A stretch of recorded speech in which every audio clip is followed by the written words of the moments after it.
This show is produced by the Hartman Media Company. For more information and links to all our great podcasts, visit hartmanmedia.com.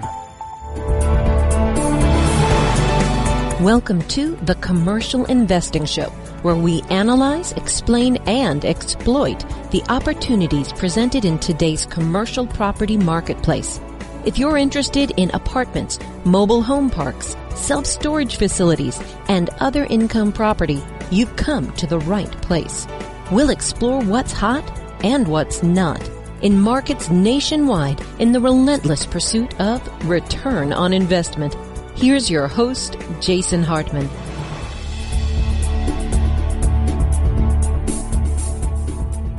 Hey, it's my pleasure to have my friend George Gammon back on the show. And today I asked him to talk about three things. The repo market, which you haven't heard too much about lately, but last year, about this time, a little bit before this time last year, that was a big deal that George was leading the pack on sharing that information with the public. And then, isn't it interesting? We rolled right into a pandemic, and then now we're rolling into this talk about something called the Great Reset. And I don't know if that's too great for any of us, but for the elite class, it might be really great. So let's hope they don't achieve it. George, welcome back. How you doing? I'm doing well, buddy. Thanks for having me. Can't wait to dive in. Always excited to talk to you. Always good to have you. So, we share a follower in common that is commenting on my YouTube videos and your YouTube videos. And his handle, if you will, is my tinfoil hat. I love it. You know who I'm talking about. And it's just an awesome handle. So let's put on our tinfoil hats for a moment. And, I find it to be really rather dismissive and unfair when you hear these people kind of trying to marginalize people by saying, oh, that's a conspiracy theory. There's tons of conspiracies happening every day. It's, so what? That's normal. Conspiracies are going on all the time. It's no big deal. It's just two or more people planning something that is in secret. I mean, that's all a conspiracy is. People told me that I was a conspiracy theorist back in January when I was talking about the cerveza sickness. Yeah, right. And here we are. And now, we've got all these crazy lockdowns and all this kind of stuff, which, by the way, George, I don't know if you saw it, but speaking of those, in Belgium, I mean, it is absolutely beyond the insanity. I mean, the rules they are implementing there are so restrictive. And, we ought to actually talk about one more thing today if we can fit this all into one interview, because I could talk to you for a month. But that's the coming digital currency. That's a, digital dollar, Fed coin, whatever you want to call it. I think it actually plays into the Great Reset. I think so, too. So I'll let you take it away. But why don't you just give our listeners, for those who may not know, tell them what the repo market is. What does that even mean? It's kind of this behind the scenes thing that happens, and a lot of people don't know what it is, and you were teaching a lot of people about it last year. Yeah, it's just kind of the plumbing of the financial system. And so a lot of countries have repo markets. The United States is kind of the focal repo market because of the world reserve currency. So if you're a bank, and let's say I'm a hedge fund and I need cash for XYZ, what I'll do is I'll say, okay, Jason, I've got these treasuries that I'll put up as collateral or maybe mortgage-backed securities, and I will pay you back in 3 days or 30 days. They can have term repos. Most of them are over 90, but they can have a specific term. And then I give you the collateral, you give me the cash, and at the end of the term, we just trade back and you get a little bit of a spread, and that's it. And that's a repo transaction. And so what was happening last year that caused concern, that signaled concern in the economy? So we all know the federal funds rate, that's the rate of interest that we always hear the Fed talking about. So the Fed controls the overnight rate. So when Jerome Powell drops rates, as they say, from, let's say, 1% to 0%, that's the Fed funds rate. Okay, that's a very, very crucial to say the least. That is a wild understatement. Interest rate. So what happened back in September of 2019 is the repo rates were about, right off the top of my head, probably 2.5%, right around there. And they spiked overnight to almost 10%. And that just doesn't happen. And why that's bad is because if the repo rate spikes to 10%, that means it pulls up all interest rates with it, including the Fed funds rate. And we all think the Fed has total control over that rate, but they didn't back in September. Their overnight rate, their target was between 2%, and the ceiling was 2.25%, if my memory serves me correctly. And because of that repo spike, rates went up to 2.3, maybe even 2.4%. Mm-hmm. And so for most people, I say, wow, it doesn't sound like a big deal. Okay, but that means that all interest rates in the economy would have adjusted up by, let's just say 10% to make the math easy. Mm-hmm. So that 3% mortgage that you're getting would now be 13%. That 22% interest rate you have on your credit card would now be 32%. Wow. Go take student loans, exact same car loans. Your car loan would go from maybe 1% up to 11%. And now I'm talking about new loans, of course. Or if you're rolling loans over, your existing, if you've got a fixed rate, wouldn't be applicable. But so you see how that would completely crush the U.S. economy, which is really built on asset prices, debt, and confidence. It pretty much destroys all three of those. So that's a big problem. Fed has to come in and basically, I won't go into it, but they print bank reserves and whatnot. They had to fix the problem by creating all of this new additional base money at the Fed, which can have unintended consequences. Of course, nothing happens in a vacuum. Mm-hmm. So that really was like giving a patient a thermometer and they have 105 temperature. Mm-hmm. And you're like, okay, something's wrong here, and something's majorly wrong. We might not know exactly what it is, but we can tell definitively that this patient is incredibly sick.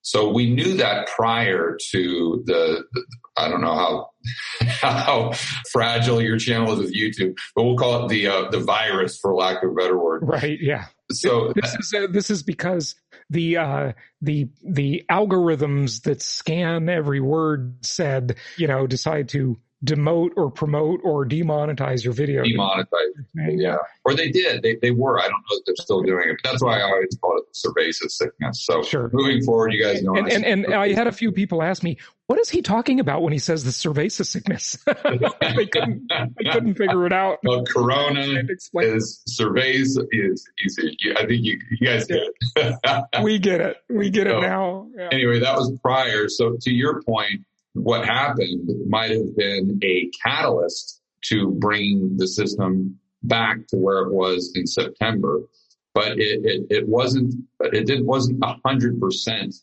of the reason the system collapsed. So then the Fed had to come in and take extraordinary measures, unprecedented. Quite that word gets thrown around a lot, but that is definitely true, accurate back then. But what's very interesting, and most people don't realize this, is back in March when the stock market was just completely collapsing, the Fed came in with an emergency meeting. They're supposed to meet on a Wednesday. They met on a Sunday where they dropped the rates from 1% all the way down to 0.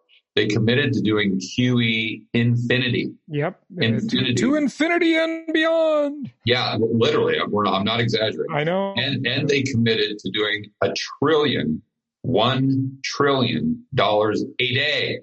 With a T. So a trillion a day. A trillion a day keeps the economic consequences away. You got to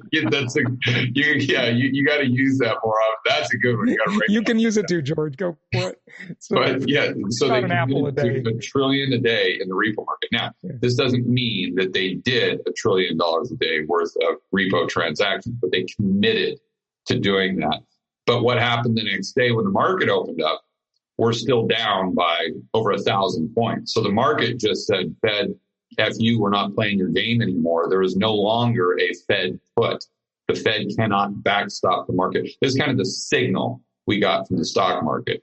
But what happened that Wednesday is the government came out announcing their stimulus package. Then what happened? The market started to go back up and then continue up and up and up to where we are today. So it's like we've gone from the Fed backstopping the market to the government backstopping the market, which is far more inflationary, which is why everyone should be in a 30-year fixed rate mortgage that you always talk about. But that's kind of what happened during that episode. So now we have the Klaus and Bigglesworth and everyone at the World Economic Forum coming in saying so these are the elites that fly their private jets to Davos, Switzerland, correct, and talk about how to fix the environment and how everybody else needs to reduce their carbon footprint, except them. They're excluded from the big plan. But go ahead. Yeah, they get off their G5 and hop into their Tesla. I think they're saving the planet.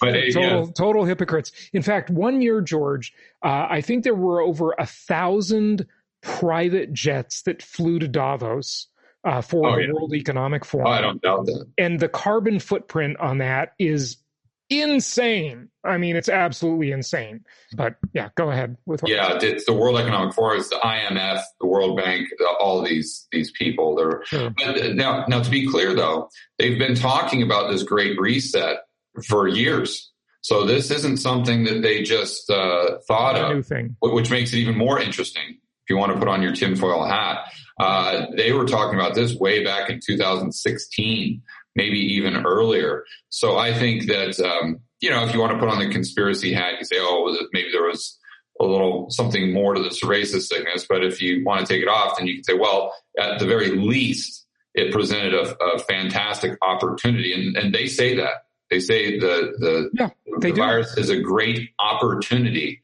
for us to have a global reset of the entire system. So it's back to, Rahm Emanuel popularized it, but it was actually Winston Churchill, who I'm a fan of, who said, never let a good crisis go to waste. Yeah. And then Rahm Emanuel brought it back and everybody was outraged, rightfully so, I think, when he was chief of staff for Obama. But these guys the interesting thing is they're openly saying it. Like, I guess it's not a conspiracy when it's out in the open, right? So, Yeah, I mean, it's on their website. They've got videos on it. I know. You can check it out on YouTube if you just Google or YouTube The Great Reset or their website, World Economic Forum. The head guy is Klaus Schwab, and he's got several blog posts on it. He's done a lot of interviews. Actually wrote a book on it as well. So what is the Great Reset? This is basically central planning. And they won't really admit it, but they kind of in a roundabout way. And what will happen is if you read just one article, it'll seem creepy definitely, but it may seem rather benign. But once you start to read a lot of them and start putting the pieces of the puzzle together, it becomes crystal clear that they want central planning and they want more central planning. And they want us all to live in, and by the way, they call it an agenda. Agenda 21. No. They call it the Great Reset agenda. Now, that's not my words. Those are their words. So anyway, they want us all to be urbanized, living in cities. They really don't like cars. They don't like vehicles. They like maybe the electric ones, but they'd much prefer us to be riding around on bicycles. Sure. They don't want us eating meat. They want everything to be digitized. They want there to be a fusion between robotics, artificial intelligence, and human beings. And that goes down a very weird path. They want everything pretty much analyzed. They want big data. So they want everything feeding in to the central computers. That's right. So imagine if you had a chip on your phone or a chip in your skin that would, and of course, this is for your safety. Jason. Yes, of course. This is for your. It's always for our safety and our protection. Right. Convenient safety, so you don't have to spend money. You can just swipe your wrist at Starbucks or when you go into XYZ store, if you've been vaccinated, it will get a green light, so you don't have to worry about that. Yep. You go into a venue, you go down the laundry list, but it also sends vital and then you'll signs. have a social score like China eventually. That'll come. They'll have. Actually, believe it or not, I haven't heard them talk about a social score. I know it's coming. They can't do it all at once, George. They got indirectly though. Indirectly, they have, because you read about the Great Reset, they always talk about more inclusion. Mm-hmm. You're like, okay, well, that sounds good, but what do they mean by inclusion? Right. And that is just straight down the social justice warrior type of, and that's one thing that's also consistent, is they don't want equality of opportunity. Mm-hmm. They want equality of outcome. Yeah. And they explicitly say that. So they want to re-engineer how society is structured. Okay. And they really want, anyway, so I don't want to get too into the weeds there, but that's what their vision is. And they're very, very into climate change, and they're into green energy. They're into big data, and they're into artificial intelligence. So going back to what we were saying about the chip, all of the transactions that you do on a daily basis go to this central, we'll call it cloud. All of your vital signs go into the cloud via this chip, to the point where they're even talking about your thoughts going into the cloud, including your dreams. So, and again, it sounds like bizarre stuff. Don't take my word on it. Go to their website, watch one of my videos. I show the blog post right on their website. So what's the argument for this? What would be the benefit in their eyes, or in their words, right? Well, the benefit would be that you'd have access to all of this information. This information would go into the cloud in real time and could give you all of this data that would improve your life. So as an example, let's say you're just thinking that you want spaghetti for dinner. Mm-hmm. Okay, well, that goes into the cloud, and when you go back home, then on your front door is everything that you need to make spaghetti. Right. Or maybe it's spaghetti delivered by your favorite restaurant, and you don't even have to get out your phone. All you have to do is think the thoughts, and it just appears, and it gets delivered by a drone. And in their utopian vision, of course, because they're central planners, you don't own anything. You don't own literally nobody owns anything. You don't own your car. You don't own your house. So the question becomes, who does own it? Of course, that's them. They own everything. And you just rent everything you need, including your clothing. Yeah. Right. And then you don't go to the store because you don't need to, because the artificial intelligence is crunching all of your thoughts. Therefore, it knows what jacket you want before you even want it. And then that jacket just magically shows up at your front door, delivered by drone, and they charge the chip that's implanted in your wrist for the drone delivery. And basically, if you read their posts, they kind of want us to live like very similar to like a third grader, where we're riding our bicycle around everywhere. We come home, our parents, which is the government, prepares everything for us, provides everything for us, and all we do is run around all day kind of playing on our bicycle and finger painting. And if it sounds like I'm being sarcastic, believe it or not, I'm not. Yeah. And I've pulled up blog posts where they talk about this lifestyle where we would be free all day to just dream and imagine and to draw pictures and to cook our favorite foods. And it's just this, again, it takes creepy to a whole new level. And then there's several other components of it. The main being this fourth industrial revolution, which is all about the technology and artificial intelligence component coming into the mix, so to speak. And they have this timeline where they achieve these objectives by the year 2030.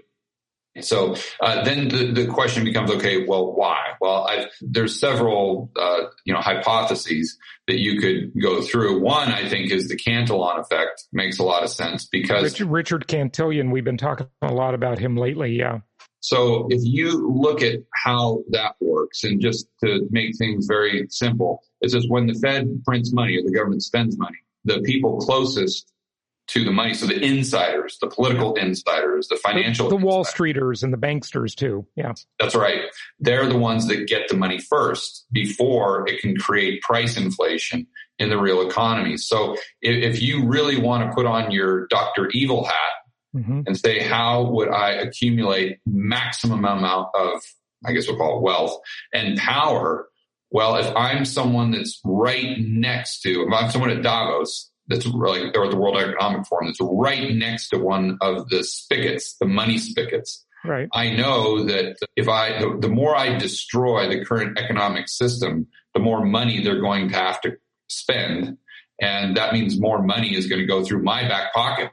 And so that's one kind of idea. But then you combine that with the fact that they just think central planning is superior. So I think the average viewer would say, oh, that's ridiculous. Just look at China. Just look at communist Russia. We can see that doesn't work. Or look at Cuba. Well, you have to really dive into the mind of a Marxist to understand how they view communist China. And Marx believed that capitalism was a vital component of the growth of a society. He did not believe that capitalism actually competed with communism. He felt as though communism was the next stage of capitalism. It was kind of like a baton that you would hand off. So you could not go from feudalism to communism. That would be an utter disaster because the capitalists have not been able to do what even Marx acknowledges they do really well, which is build, grow an economy, create technology, and advance society forward through industry.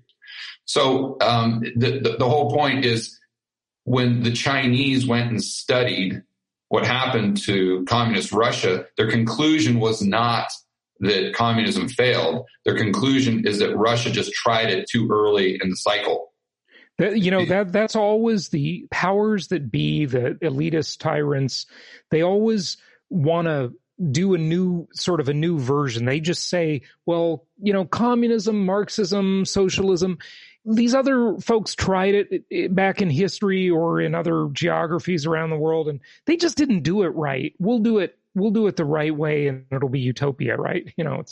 So I think that's where they could be going with this. So if we think this through, and we talked about central bank digital currencies. So if we understand kind of everything that's brought us up to where we are right now in the conversation, and then we think about these global elites, that they're at heart, they're central planners. They think that all of us are just stupid, idiotic rubes that left to our own devices would completely destroy the economy and the planet. And therefore, so George, in order to save one thing on that, we need to... I'm not sure they think that or not, but it doesn't matter if they think that. The point is, central planning is great for central planners. And communism and it implies big government, and big government is great for the inner circle, the people that run it. It's a fantastic system for them because they're closest to the money, they have the power, and they can just control and allocate all the resources however they see fit. Yeah, I'm probably actually giving them too much credit for assuming that their intentions could be altruistic. Their intentions could be good. Probably.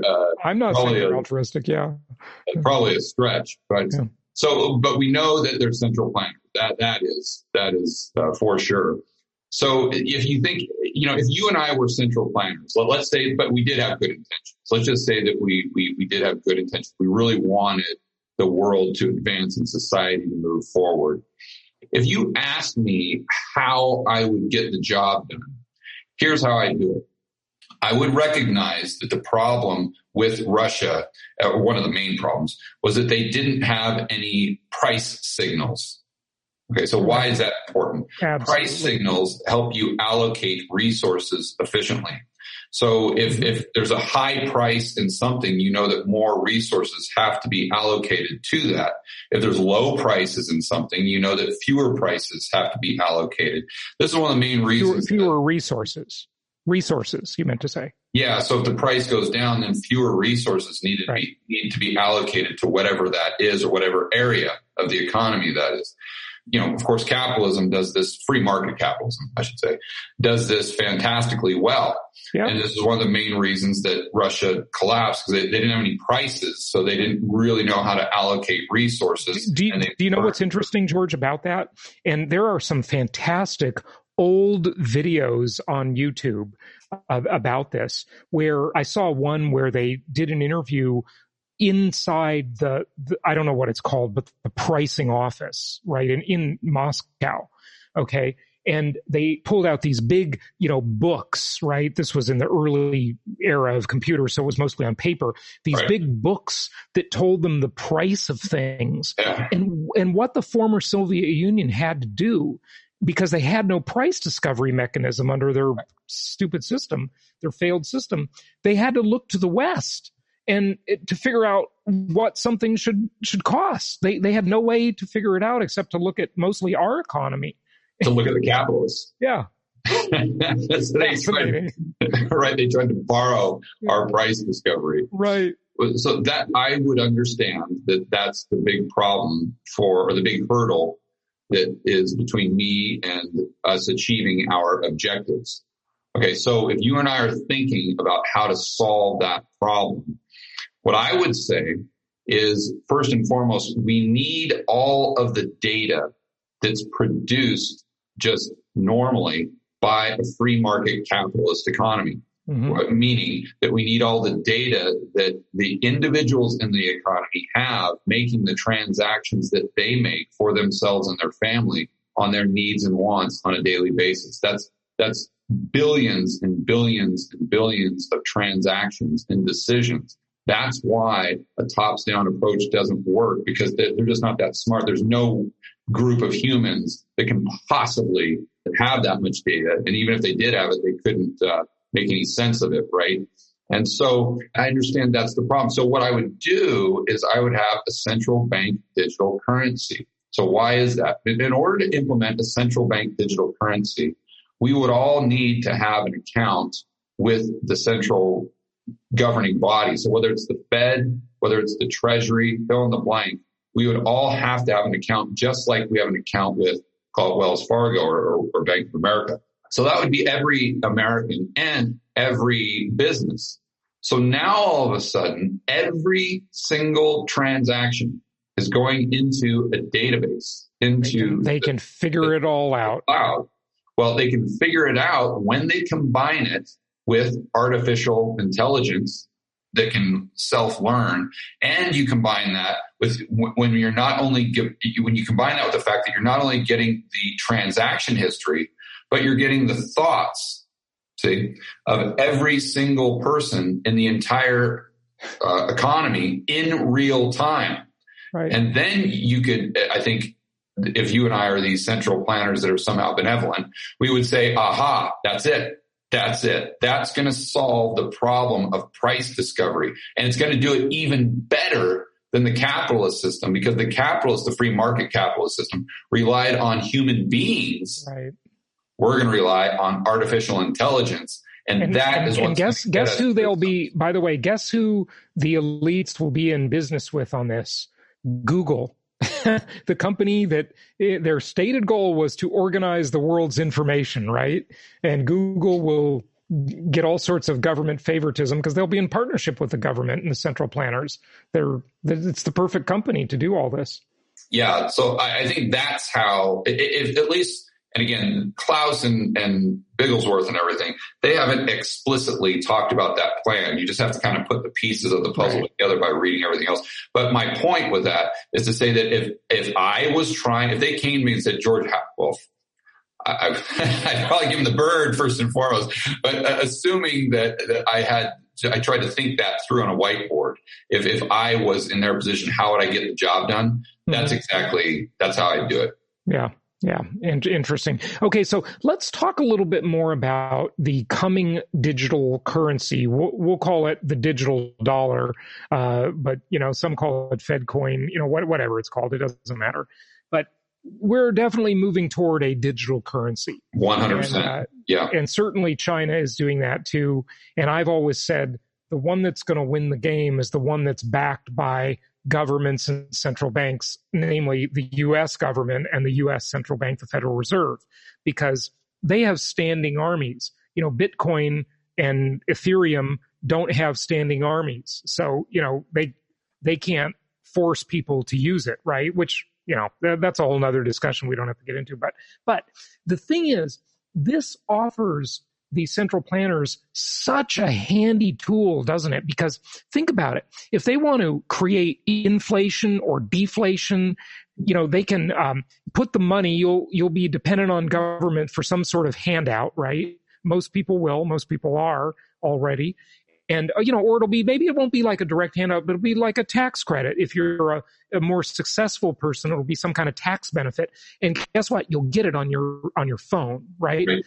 When you get that, they could, like a gift card, they could engineer the heck out of it. They could make that money expire. Right. They could say, you've got to spend it within 30 or 90 days, thus increasing the velocity of money, which could certainly create inflation, right? And let me just interject one thing. Remember, they're getting all of your vital signs as well. So, and obviously they would be providing healthcare.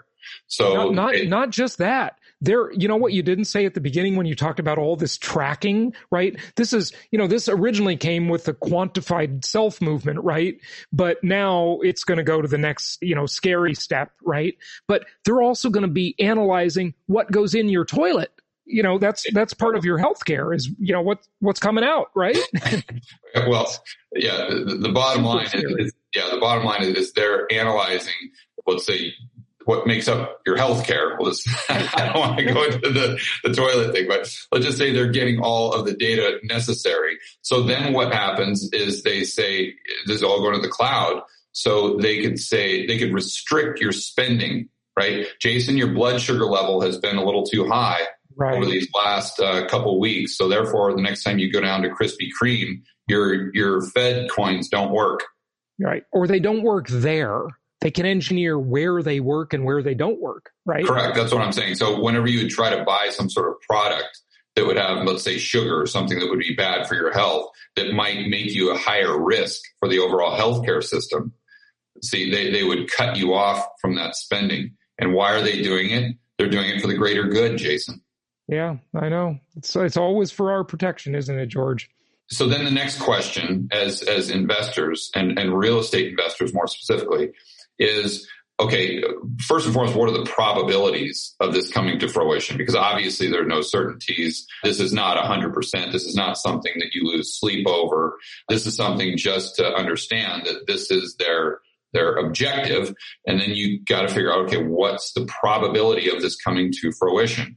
Most people would kind of dismiss it, but I would remind those people that Jerome Powell himself, the head of our Federal Reserve, has been talking, and you can just look it up on YouTube, has been talking about central bank digital currencies. So what Jason and I are talking about isn't too far-fetched. And then you say, well, that'll never happen in the United States.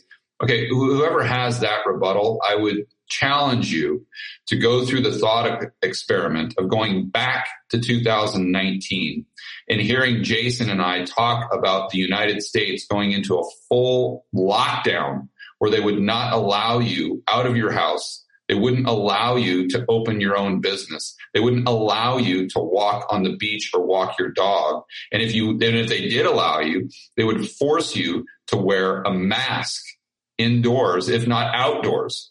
What would people be saying back then in 2019? They'd be saying the exact same thing. Oh, that'll never happen in the United States. Never happen. Never happen. Yeah, it'll never happen in a country with 300 million guns. Yeah. Not in my country. Also, too, and I don't want to be too harsh on these people, but you hear it all the time in the comments. You know, to a certain degree, I feel the same, and I feel, a lot of sympathy and empathy for these people. But they'll say, that'll never happen here because they'll get my lead before they'll get my gold, or they'll get my lead before they'll get my freedom. In other words, the lead bullet. Yeah, I got it. That's right. That's right. Meaning we will go to a civil war. The people in Texas and the good old boys and the people living out in the country with their guns, they will revolt and they will, go back to, the revolutionary days where they'll come up and revolt against the government. But how many people did that? Mm-hmm. Yeah. None that I know of. I didn't see any on the news. How many people revolted against the lockdowns? None. By the way, George, here's the formula for that. The powers that be want to keep people just comfortable enough and, have their standard of living just high enough so they won't take to the streets, so they won't revolt. It's basically, what they all do. They want to just keep it good enough so it's not so bad that everybody just, they just take over and there's a coup, right? Yeah, what you'll notice is people really don't revolt until they don't revolt over a decrease in their freedom. Very rarely. What they do is they revolt when they can't put food on the table. Right. That's usually, if you look at history, that's the catalyst, is when people can't put food on the table. That's when they grab the pitchforks and the guns, if you will. But it's not when they lose their freedom. Yeah, that's pretty scary. Now, I want to mention something. I just tweeted about this, but global food prices are way up. Okay. Global food prices just hit a 6-year high. Okay. So who says there's no inflation, right? Yeah. I'm just going back in my head. I wish we were like the early Americans where we actually would revolt when the government's increased our taxes and our freedom. But that's a whole other story. Yeah. So we're definitely seeing consumer price inflation, which goes back to what we're talking about with the Great Reset, because if they were able to achieve their objectives, let's just say climate change and being off of fossil fuels in the next 3 years, or even by 2030. Now, I'm not going to debate whether that's good or bad for the environment. Obviously, I think it would be good for the environment, and I like clean air just as much as anyone else. So it's not like I want to go around rolling coal with these big diesel trucks and just trying to create as much chaos for the environment as I can. Nobody wants that, but I'm not. No, I like clean air. I like going outside more than anybody. But the bottom line is and I understand that electricity is being created more efficiently, and it can be potentially created at a profit, but it's not as dense. And there, at no time in history have human beings gone from a high density source of energy to a lower density. So, let me just expand on that a little bit. I read a book on this about 2 or 3 years ago, and it's got a funny long title like Bigger, Faster, Cheaper, or something like that. And it was fascinating because, it talked about electricity as energy, and it basically, compared all these sources. It said, look, the two energy densest things are number one is the atom, right? In splitting the atom or fusing the atom. And then the other one is petroleum. It's oil, it's gas, right? And then after that, you go way down the list and you look at like solar and wind. There's just not, or battery storage for it. There's just not enough density, based on weight and cost of result out of those things. They're just not that efficient. The best way to produce power is nuclear. There's no question about it. It's the safest. Yeah, and people may have an argument that, well, we have to do it or else we won't have a planet in 50 years. Right. And I would say to that argument that, okay, that's fine if you believe that. But what you have to understand is there is no chance that we maintain our current standard of living if you want to move to green energy, 100% within 5 years. There's no chance. And the green energy, by the way, is largely a myth. The environmental sins that are created in the production of solar panels and covering up land with solar panels and windmills, those bird guillotines, the amount of materials that goes into those windmills and the solar panels is insane. The sins created, the environmental sins created in building those things are unbelievable. They really are unbelievable. You know who Art Berman is? Art Berman? Yeah, he's a geologist. I've heard the name, yeah. Yeah, I mean, he's been one of the most prominent geologists in the United States for decades. And I interview him on my show periodically. Great guy. But he walked me through how much petroleum is used to put a solar panel on someone's house in California. And I mean, it is staggering because you're like, okay, let's start. You can't make this stuff up. It's the most illogical thing ever, but you can't get a leftist to hear it. They just... Yeah, but he starts right at the mining process. Yeah. It's like, okay, well, what do you need in the solar panel? You need bam, bam, bam, bam, bam. Okay, where is that mined? Most likely South America. Okay, how is that mined? That's mined with diesel engines. Okay, well, then what happens once you mine it? Great, now it's sent to China to be manufactured into different components. Okay, great. How does it get to China? On a giant ship that uses massive amounts of diesel. And then you go down that process. But wait, there's more. And when you talk about batteries and all the materials that go into batteries, it's basically child slave labor in Africa mining the materials that make batteries that go into Teslas. Okay, so there you go, folks. The whole point is, it goes back to Dr. Thomas Sowell, who's I think probably your favorite. I interviewed him. He was fantastic. I love him. Yeah. Yeah, and there are no solutions. There are only trade-offs. Yeah. And we have to understand that with green energy, it's not a solution. It's a trade-off, just like petroleum. So the trade-off would be that our standard of living would plummet. And I'm talking about, and I talked to Art Burnham because he's, this are kind of his words, not mine. I'm regurgitating a lot of what he said in our conversations. I said, okay, well, what's that mean? He says, well, basically the standard of living in the United States would probably go back down to where it was maybe in the 1940s. Something like that. We wouldn't be living in caves or anything, but probably like the 1940s. So if that's something that you're okay with, then fine. Maybe let's have a discussion. But the people that want to move in that direction, they assume that we're going to move in that direction without having to take a step down. And that's just completely unrealistic. And then you have to ask yourself if that is fair to developing economies. Right. Such as Colombia, because there's no better way to increase economic productivity faster than with the highest density energy source possible.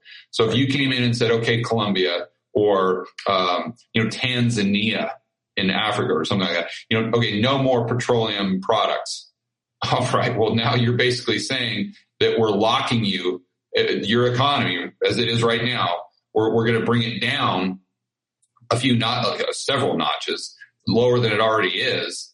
And we're going to keep you there for a long, long time. And you're not going to get back up to even where you were for the next 10 or 20 years. So basically what that's doing, it's almost like a giant corporation kind of creating a monopoly. But in this case, it's just a country. And they're doing so by lowering their standard of living, but at the same time, lowering the standard of living of the rest of the world, which puts them into a position where they're the only ones that are able to provide goods and services. Think of World War II, at the end of World War II. One of the reasons why our economy boomed is because we were the last one standing. So you have to put that in perspective. My whole point in going over this, though, is that if you move in that direction, it's not just with the green energy. If you look at the majority of what they're outlining with the central planning, it's a destruction of the supply chains in the global supply chains. And it's going to be a reduction in the amount of goods and services the economy produces. Okay. And by definition, the amount of goods and services an economy produces is its wealth. Yeah. Right? It's not the currency units we produce. It's not the gold we produce. It's the amount of stuff that we can currency is fake news. It's a way to measure. It's just a measurement. So anyway, if you reduce the amount of stuff that we have, but you don't reduce the amount of, let's say, units, currency units, money, whatever you want to call it, that's chasing the stuff, you're going to have the price of that stuff denominated in whatever currency you're using go up and go up significantly. So that's where you get into this long-term view that I have of the stagflation, where you have high unemployment because they're crushing supply chains. Now, you may have like an MMT type thing where they have like a jobs guarantee program. So official unemployment would be like 2%.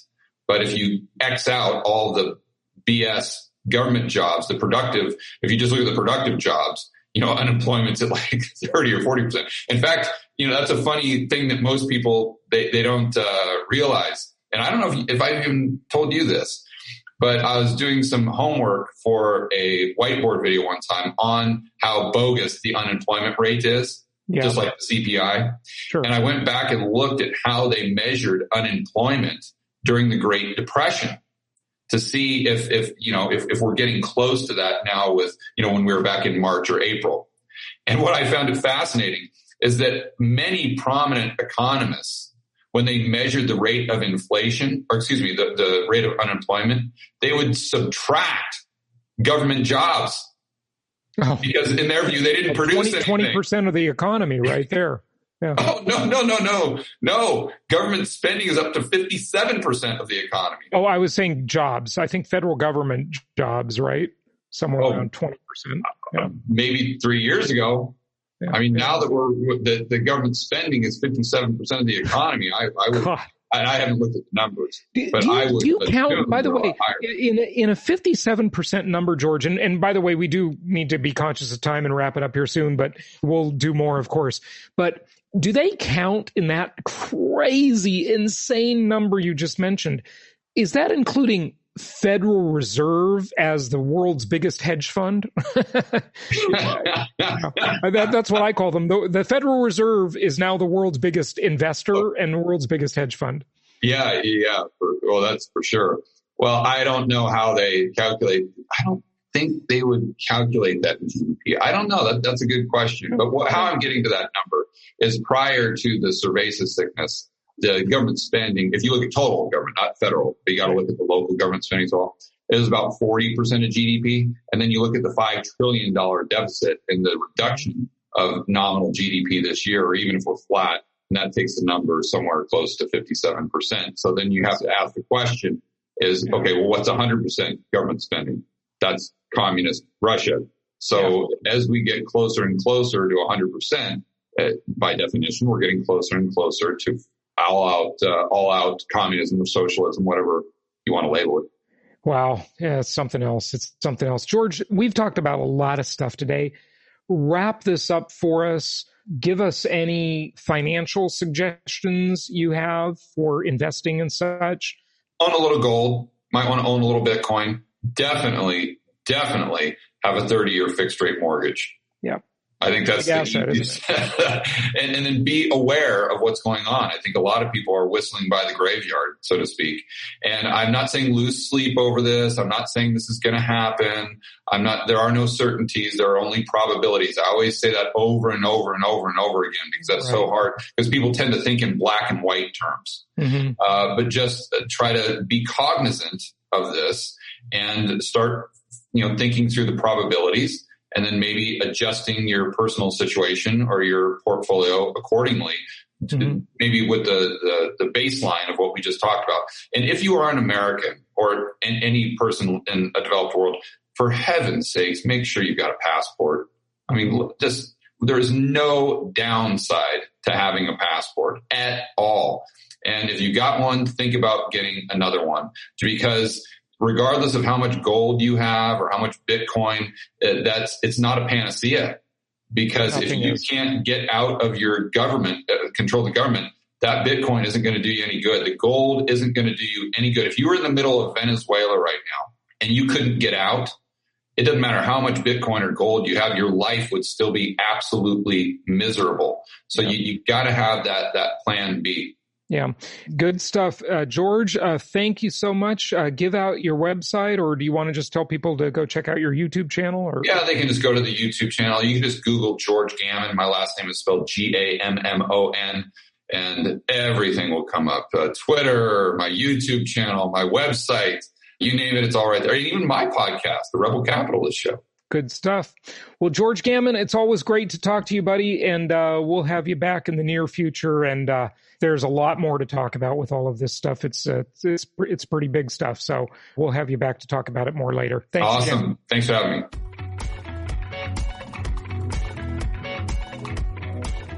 Thank you so much for listening. Please be sure to subscribe so that you don't miss any episodes. Be sure to check out the show's specific website and our general website, hartmanmedia.com, for appropriate disclaimers and terms of service. Remember that guest opinions are their own, and if you require specific legal or tax advice or advice in any other specialized area, please consult an appropriate professional. And we also very much appreciate you reviewing the show. Please go to iTunes or Stitcher Radio or whatever platform you're using and write a review for the show. We would very much appreciate that. And be sure to make it official and subscribe so you do not miss any episodes. We look forward to seeing you on the next episode.